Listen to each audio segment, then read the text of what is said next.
Welcome to the ThePPod.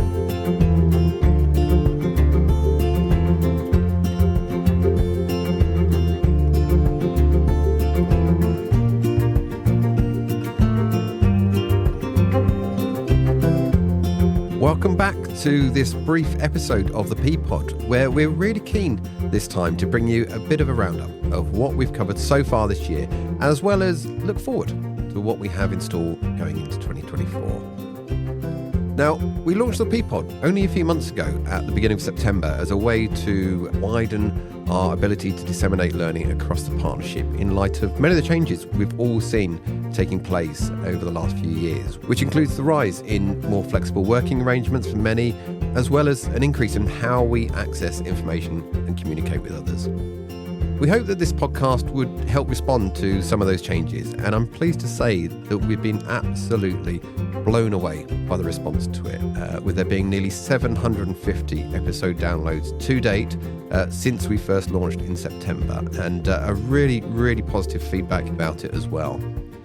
We've also had the opportunity to meet and talk with some inspiring people who have taken their time to step out of their day-to-day work to explain what their role is, how they support children, young people and families, their stories of inspiration, and allow us to understand and reflect on our safeguarding practice. We have, of course, been privileged as well to speak to young people about their experiences and to learn from them about what they feel really matters and how we can best support them. I wanted to take the opportunity as well to thank those of you who have contacted us to provide your feedback, ideas, questions and suggestions. This has been really genuinely invaluable in helping us to develop the podcast further. Thank you as well to those of you who've got in touch to offer to join us here in the studio to tell others about the work that you do.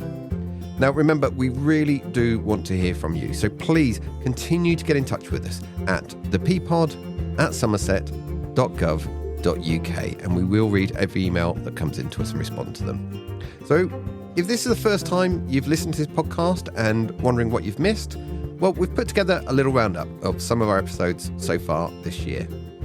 Any kind of organisation who works with children and families in Somerset is part of the partnership and involved in our projects, initiatives and our statutory responsibilities. Speaking directly to practitioners, like through podcasts, our learning bulletin, training, we want to hear from you. So please keep your eyes out for any surveys we're putting out or focus groups, because every part of the safeguarding system has a really important perspective to bring that we need to kind of collect all together to really understand what's going on locally. The foundation of our work is around the serious incident notifications that local authorities submit whenever a child has either died or been seriously harmed and abuse or neglect is suspected, because that is our data, that is our window on the system, that's how we know what goes on. And so I suppose that describes our role in system oversight. Through the local safeguarding practice reviews, we pick out key themes of what safeguarding partnerships are finding challenging. We also pick out key themes on what's not working within the system across England. We have this whole body of learning and we want to share that so that it has impact across England. My name is Abigail and I'm part of the Somerset Youth Parliament Advisory Group. I'm Joel Fowler. I'm an elected member of Youth Parliament and I run a campaign on mental health and wellbeing. Hi, I'm Jess Bullen and I'm a current member of the advisory group. Hi, I'm Jasmine Fowler, elected member of Youth Parliament, and I run a campaign on youth crime, safety and empowerment. So I think it's social media. People such as Andrew Tate spreading misogynistic views to young, impressionable, people as young as 9 and 10 are on social media who are going to be taking in everything this, strong man he appears to be, taking in everything he says and taking it for fact. I think it's something that adults don't really, particularly in schools, don't really know how to talk to young people about either. At the moment, we're not seeing the correct training for teachers in that teaching young people about healthy relationships and sex. And I think that that's really something that we need to push forward, be it that teachers then get the training that they have necessary to then teach students about healthy relationships. I think it's everywhere.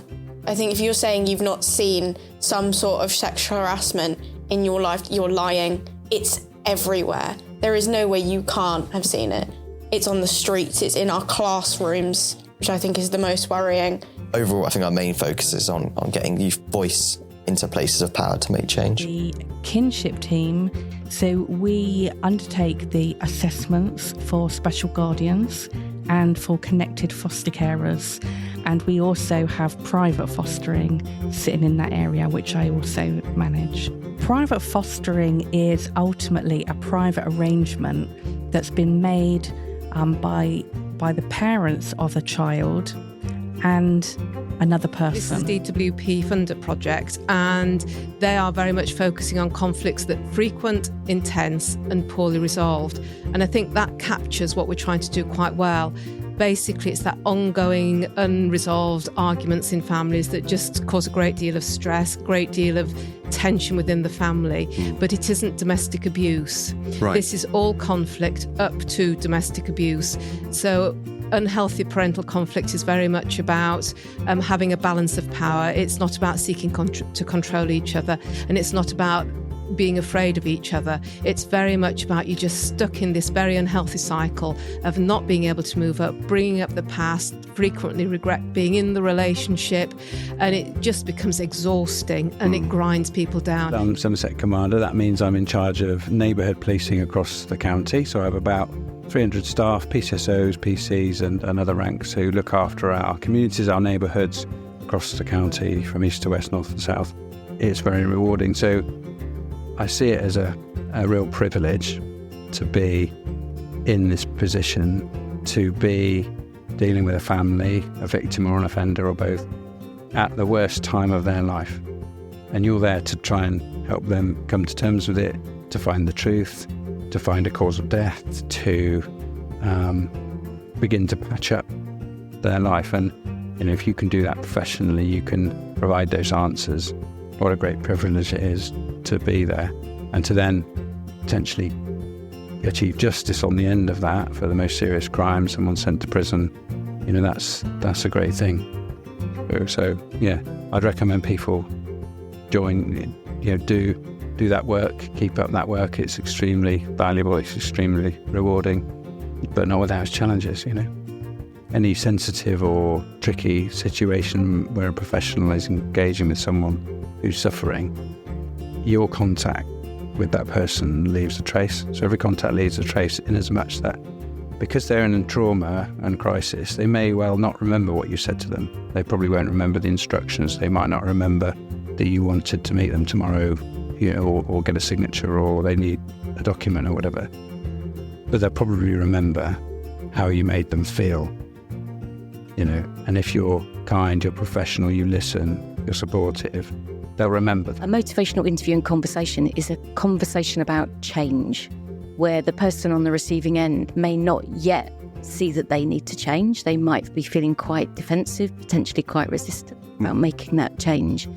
Maybe other people see the need for that person to make change, or it might be that the person themselves wants to make a change but is stuck. So essentially, motivational interviewing is how you engage somebody to have a conversation where change is needed or desired. My responsibility is overall is to ensure the well-being of all children in Somerset.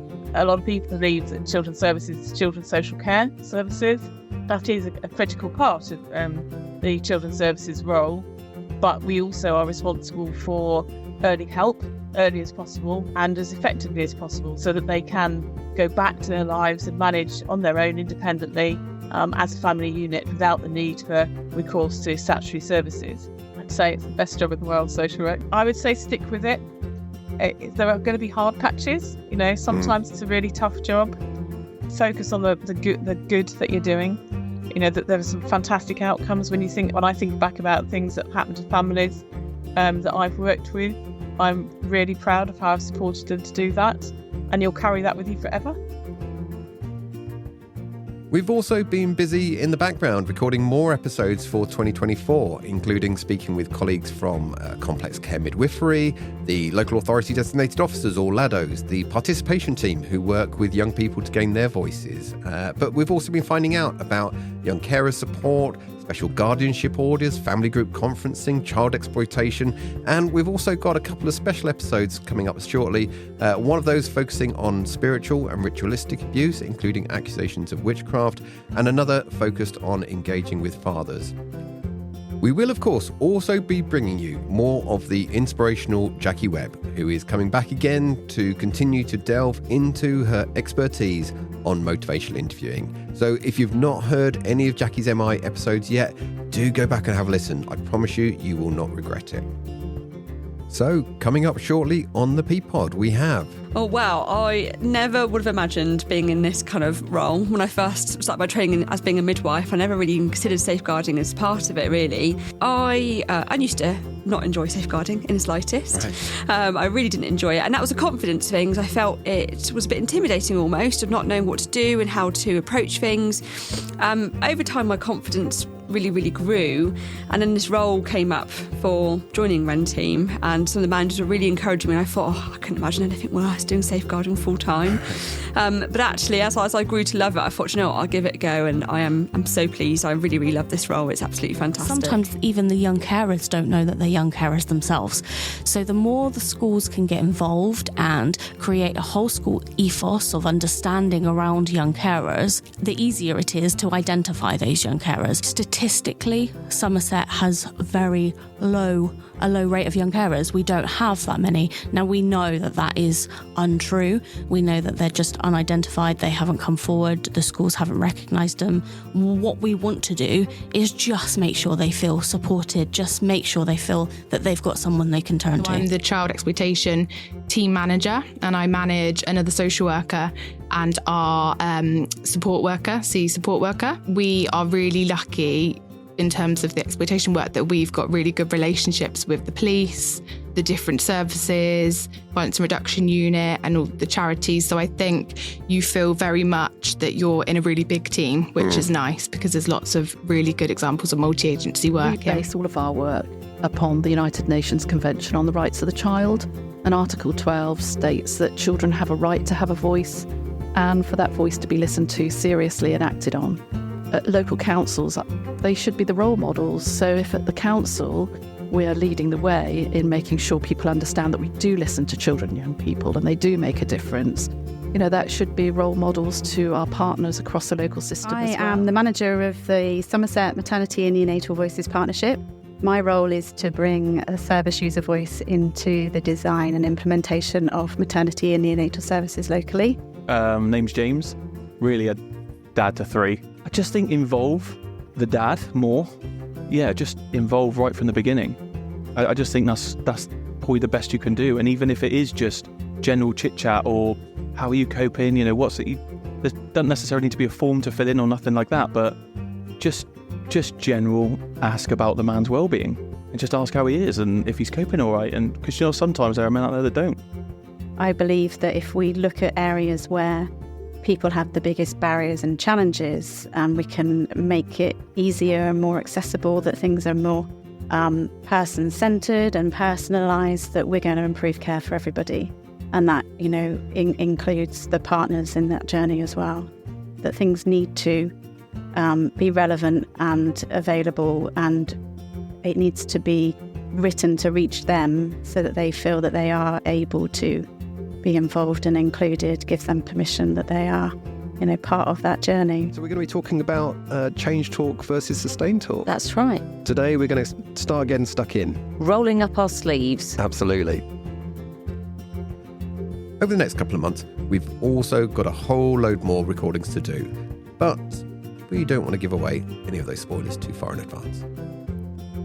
We're also planning on bringing you one more bonus episode before this year is out, though, which is in light of the very recently published update to Working Together to Safeguard Children in 2023, which only came out a few days ago now on the 15th of December, where we want to bring you a quick update of everything that's changed and everything you need to be aware of.